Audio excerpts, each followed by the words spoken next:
In the DRC Congo, like up to 90% of the women and girls who live there, Esperance, a wife and mother, was a victim of sexual assault. A witness to the murder of her husband, raped by rebels and left for dead, Esperance faced a grim and hopeless future. She was a victim of sexual propaganda widely prevalent in the DRC. Men with guns raped thousands as a means of appropriating power, forcing intimidation, creating fear, and causing social disorder. For the women, shame, secrecy, banishment, loss of respect, a feeling of powerlessness, all ways to demean, degrade, and intimidate come into play. The stories we heard were horrific.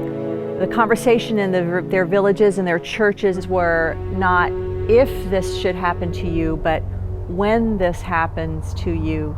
This violence against women is just prevalent. It is just part of the accepted culture, unfortunately, of this part of the world.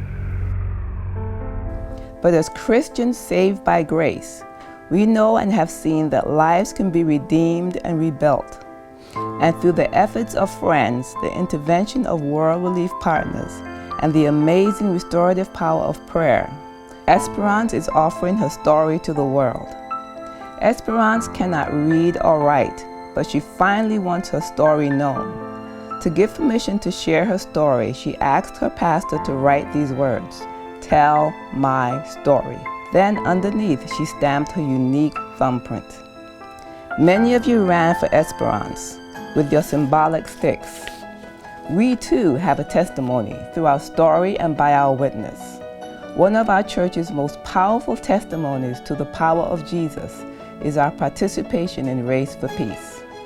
Our green shirts, our efforts, our stories, our smiles, and our sacrifices do not go unnoticed by the community or the world. It's not too late for your participation in powerful ways. At the volunteer chair block, as a runner, a walker, a prayer warrior, or financial supporter, it's your story in action, a living testament that our lives are about more than ourselves.